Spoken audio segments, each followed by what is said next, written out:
శివుని బోధనలలో అంటే శైవ సంప్రదాయంలో ముక్తి మోక్షం లేదా విముక్తికి మార్గమనేది సంక్లిష్టమైనది మరియు లోతైన తాత్వికతతో కూడి ఉంటుంది.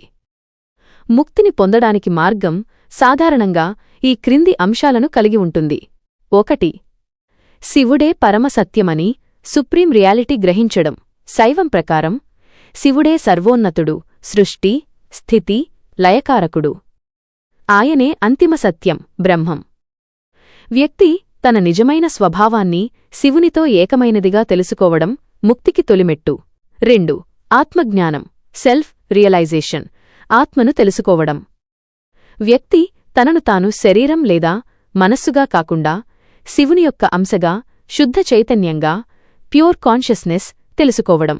కాశ్మీర్ శైవం వంటి కొన్ని సంప్రదాయాలలో దీనిని ప్రతిభిజ్ఞ, ప్రత్యభిజ్ఞ అంటారు, అంటే తన నిజ స్వభావాన్ని గుర్తుపట్టడం. 3. పాశాల నుండి విముక్తి, ఫ్రీడమ్ ఫ్రమ్ బాండేజ్, జీవిని బంధించే 3 మలినాలు, మలములు, ఆణవమలం, అహంకారం, పరిమితత్వం, కార్మమలం, కర్మల ప్రభావం మరియు మాయామలం, భ్రమ లేదా జగత్తు యొక్క భౌతిక అంశలు నుండి విముక్తి పొందడం. ఈ బంధాలను పాశాలు అని అంటారు. 4. సాధన, స్పిరిచువల్ ప్రాక్టీసెస్, ఉపాయాస్, ముక్తివైపు పయనించడానికి వివిధ మార్గాలు లేదా సాధనలు ఉన్నాయి. జ్ఞాన మార్గం, జినానా యోగా, జినానా మార్గ, శాస్త్రాలను అధ్యయనం చేయడం, శివతత్వాన్ని, సృష్టితత్వాన్ని లోతుగా అర్థం చేసుకోవడం ద్వారా జ్ఞానాన్ని పొందడం. భక్తి మార్గం, భక్తి మార్గ, శివుని పట్ల అచంచలమైన ప్రేమ, అంకితభావం మరియు భక్తిని కలిగి ఉండటం. నిరంతర పూజలు, మంత్రజపం, ముఖ్యంగా ఓం నమఃశివాయ వంటివి, స్తోత్రపారాయణం చేయడం.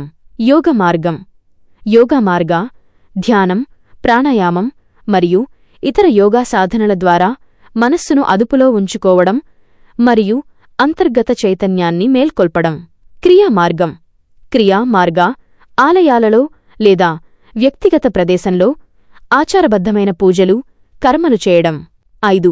గురువు యొక్క అనుగ్రహం, గురూస్ గ్రేస్, అనేక శైవ సంప్రదాయాలలో, ముఖ్యంగా తంత్ర సంప్రదాయాలలో ముక్తికి గురువు లేదా సద్గురువు యొక్క అనుగ్రహం, శక్తిపాతం చాలా ముఖ్యమైనదిగా పరిగణించబడుతుంది. గురువు సరైన మార్గంలో నడిపించి అజ్ఞానాన్ని తొలగిస్తారు. ముఖ్యంగా చెప్పాలంటే శైవంలో ముక్తి అనేది దుఃఖం లేని, జనన మరణ చక్రం లేని, పరిపూర్ణ ఆనందమయమైన శివత్వంలో లీనమైపోయే శాశ్వత స్థితి. ఇది